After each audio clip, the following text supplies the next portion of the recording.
Hey folks, I'm CPC Gamer, and welcome to Let's Play Jade Cocoon, a 1999 PlayStation game brought to us by Genki and Crave Entertainment, but don't let that last one put you off, because this game is really good.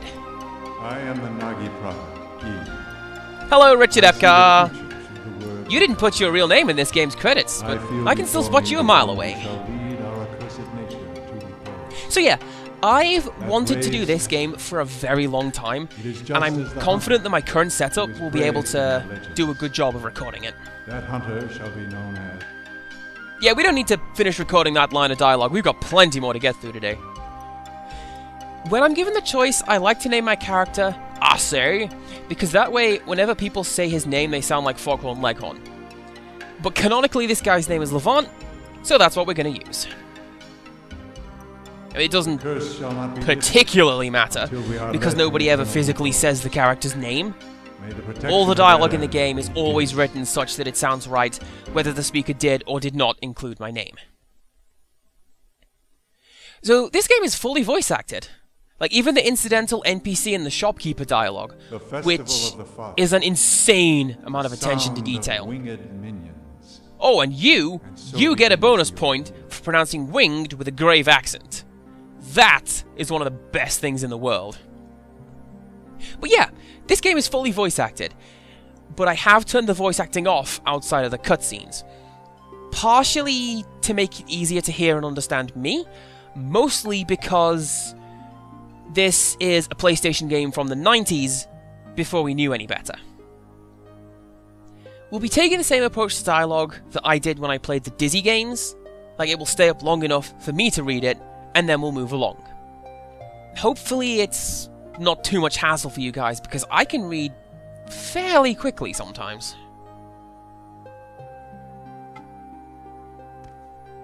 Okay, look at this kid's design. Oh, and his character portrait.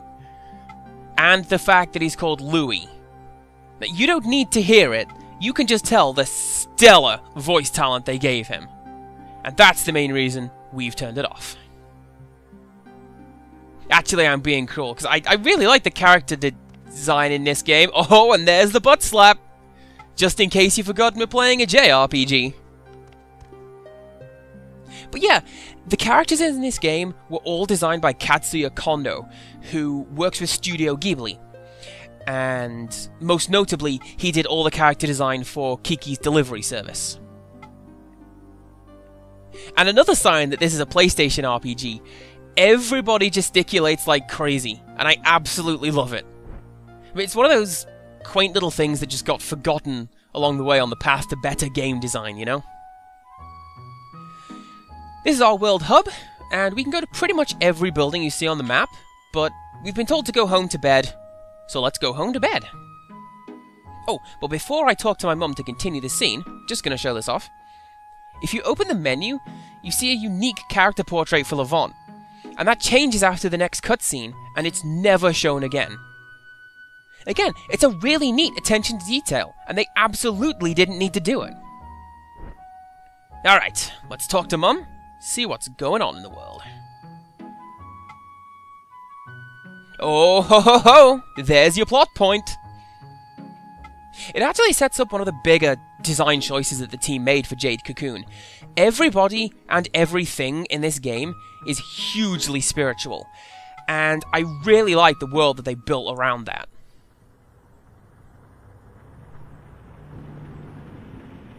Whoa!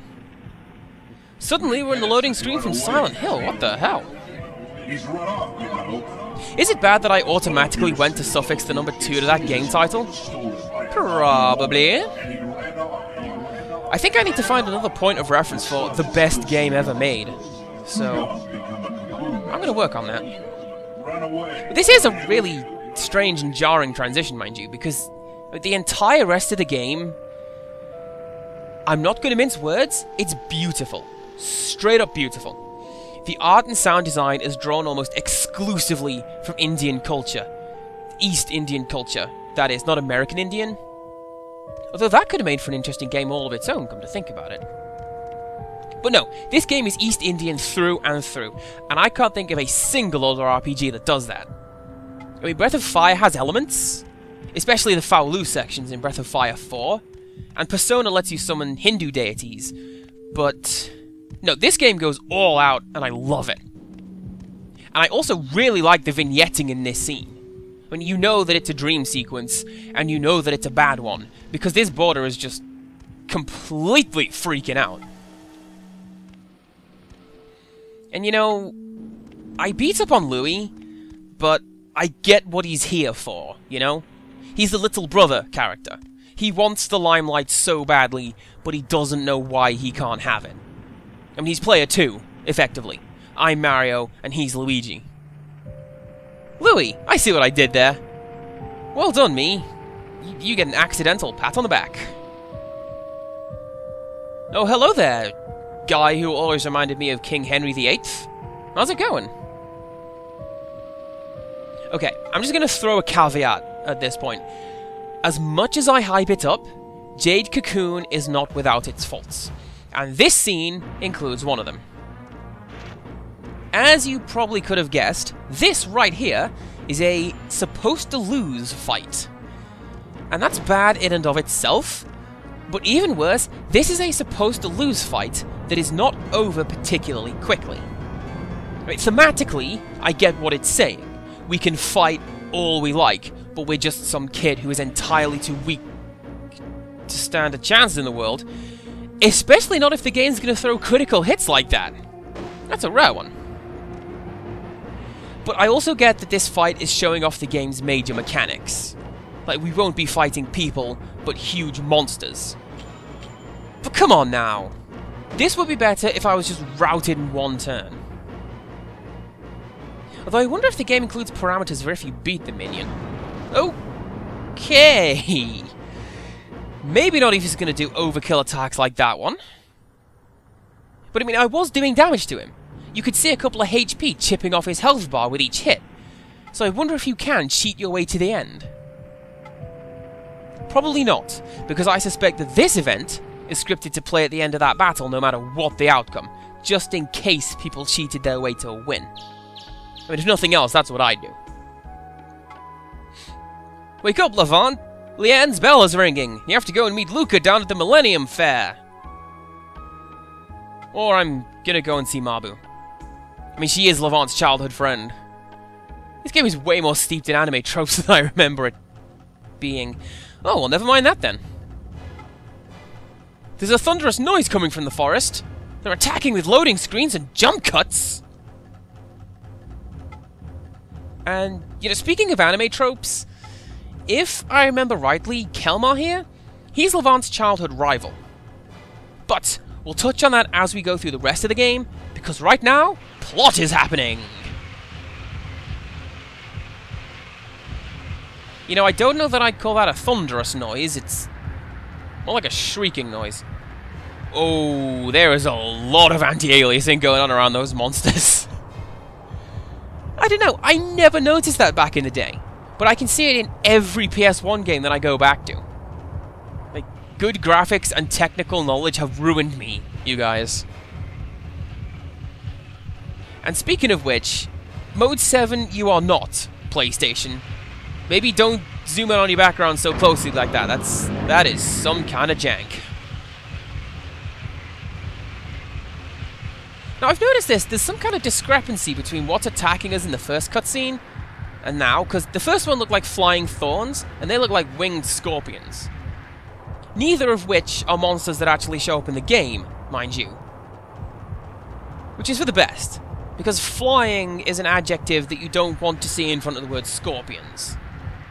I mean, we can add this to the list that thus far includes giant, nuclear, and licorice.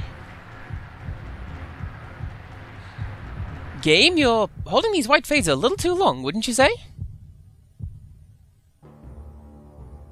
The beasts of knowledge. This is an example of the game's spiritual streak. Like, every chapter heading is presented with a little monologue that sounds like it's right out of somebody's holy book. I mean, it kinda is, because this is the in-game holy book, but... ah, shut up, you know what I mean.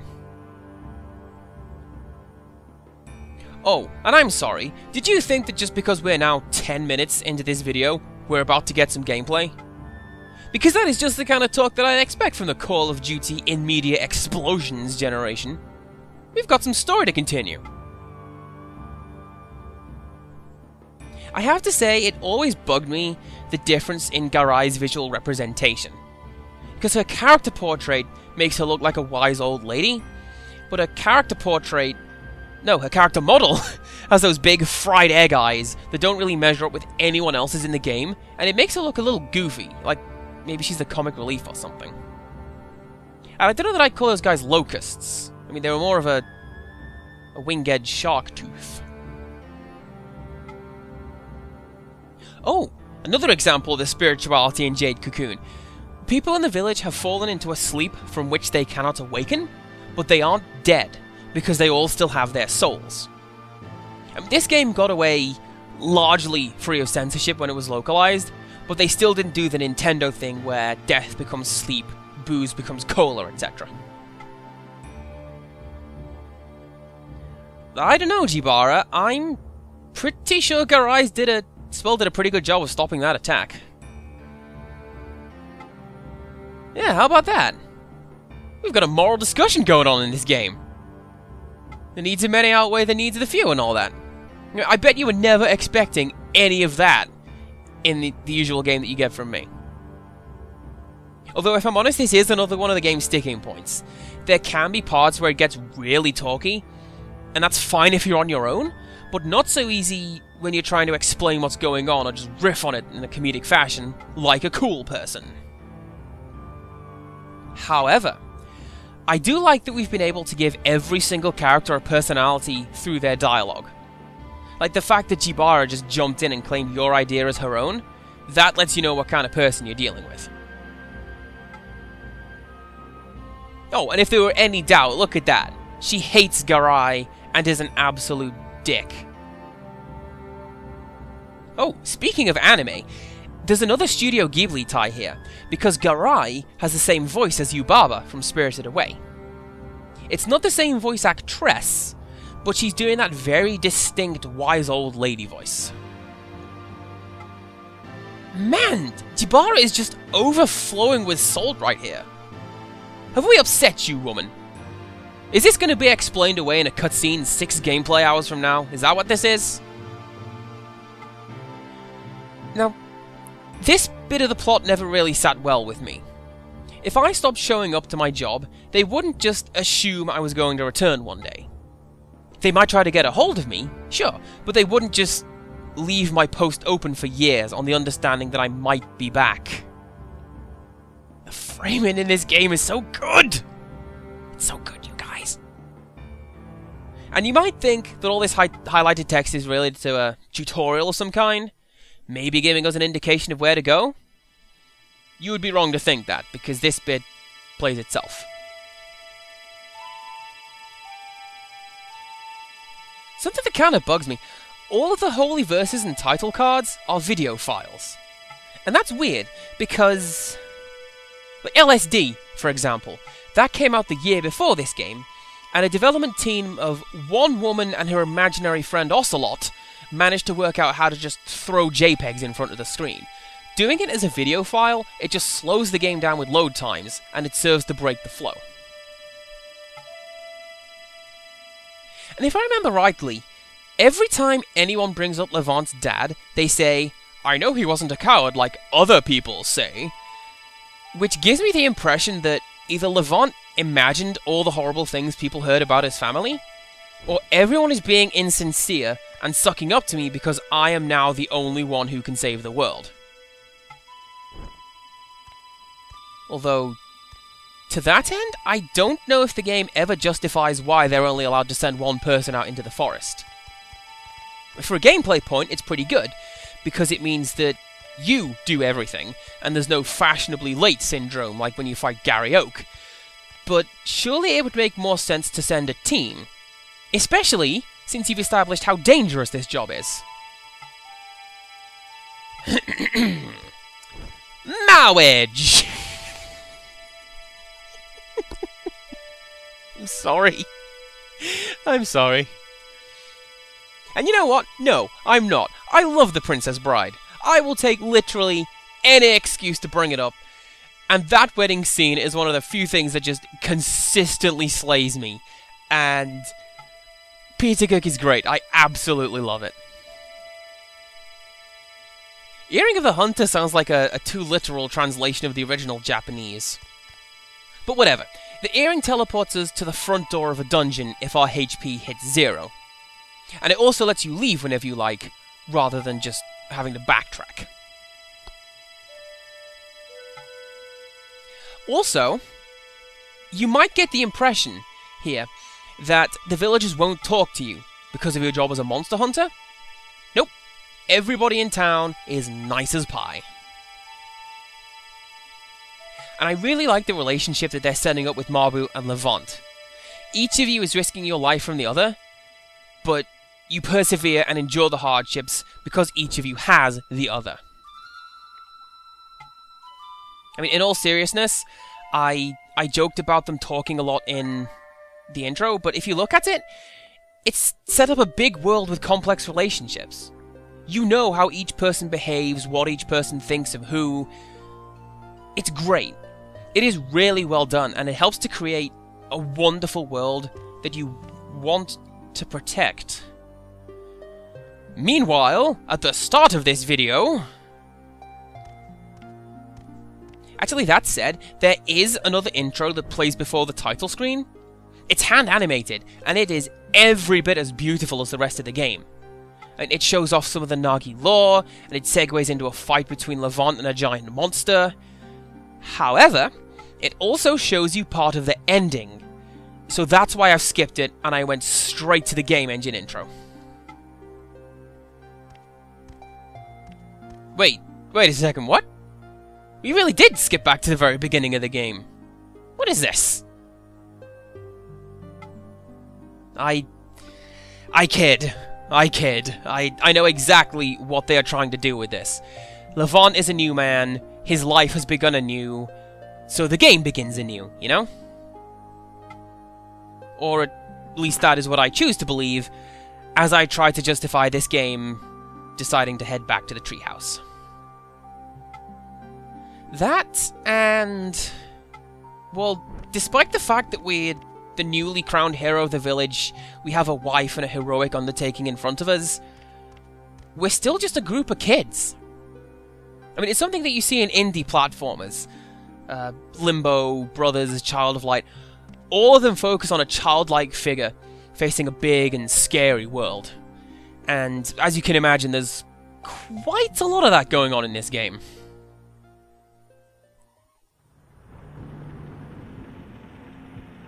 Whoa, we're back here. Your father was a noble man. Well, hopefully this time will go a lot better. And we're the hero of light. Except maybe not called that, because then we get sued by Nintendo. Right from this day forward. It's kind of hard to hear, especially with me talking over the top of it. The first time we saw this dream sequence, the voice in the background was shouting about our father, and how he was a coward who abandoned our mother. This time, it's dialogue from throughout the day that's echoing round in our head. Game? Ah, okay, there you go. Seemed like a pretty long time to have held that shot. Oh, okay, so this guy calls Ricketts a coward. But does it really count if you only imagine somebody has said it? Now, you might imagine that this portion of the game to be the combat tutorial. You would imagine wrong. There is a tutorial section, but that happens as soon as you get to the first dungeon, which is too late for the majority of what it's trying to teach you. Besides, I don't need a tutorial. I'm doing pretty well on my own. Tables have turned, and now we are the ones with the ungodly health and defense, wailing on a little scrub lord that we happen to find in the wild. Although with that said, if I was in charge of this game's development, I'd probably have made this guy an individual entity who looks like a regular minion, and I'd give him lower HP or defense. Some combination of things that would make that fight go more quickly. Still, we won! And as far as first fights go, that could have gone better, but you know what? We still came out on top. Oh, yeah. That guy's still there. See, now this part of the dream sequence is definitely meant to show that your power does not lie with you, but with your companions. It's a little unfair, though, because I have never had a minion grow to be as big as this guy's pet dragon. Also, I think that is a custom skin. See, this guy got his own custom minion. Why couldn't the tutorial mob? And you know, I'm saying it isn't the tutorial, but in a way it kinda is. I mean, there are 3 kinds of attack that your minion can do, and it looks like this guy demonstrates all 3 in turn. Like, he's probably gonna follow up now with some fire magic. Yep, there it is. Don't worry if this is all going by too quickly, or I'm not properly explaining anything. I'll explain everything once we get into the actual, you know, game part of this video game. And it will be informative, and interactive, and hilarious. Like, subscribe, and rate this 5. White is the beast of fate. Blue is the beast of righteousness. Puce is the beast of ambivalence. And that verse is actually setting up a plot point that becomes important somewhere around the end of the game, if I remember. So try and remember that. Or maybe don't, because I'm going to write it down somewhere and tell you when it becomes important. Mom, we are 20 minutes into this intro sequence. When can I go and be the greatest Pokemon trainer the world has ever seen, or whatever? Actually, I think that's a little bit unfair. And it's probably why this game didn't do well as it could have done. Because in England, at least, Pokemon came out around the same time as this game, and Pokemon was marketed like there was no tomorrow. So this game inevitably got compared to Pokemon, and well, we all know that you really can't beat a well-timed hype train. Yeah, that's all very good and proper, but are we going to ignore the fact that you and your daughter have a save point just hanging out in your house? Is that part of the Nagi magic? And are we just going to ignore the fact that we gave the key to probably the worst person in the world? I mean, Louis is eager to go into the forest despite his inability to defend himself. Why would he be the only person who can get in? Oh, and of course I have to buy my supplies from the town shop. I mean, why wouldn't the town shop want to help the guy who is literally saving everybody? I suppose because in this world the Cocoon Masters are generally feared. You know, why would people give special treatment or freebies to people who go out and just consort with demons like it's nothing?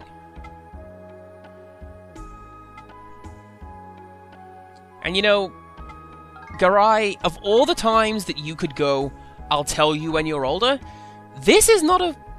it's not a good one. I hope you're not setting up something that will have horrifying implications later on in the game. Oh, thank goodness you came. I'm really not comfortable showing off my walking animation this close to the camera. So that lean to the right. Okay, come on. Look at this. This is totally a senpai relationship we have going on here. I think it's cute, though. I mean, she's not so much playing at being a grown-up, but having to be grown-up, but not knowing how to do it.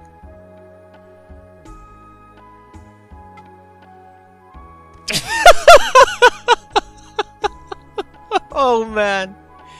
One of the problems with having a silent protagonist is that he comes across as kind of a dick a lot of the time. I mean, with Chrono Trigger it was alright, because Chrono could emote, just along with everyone else, but here it's just... it is not at all the same.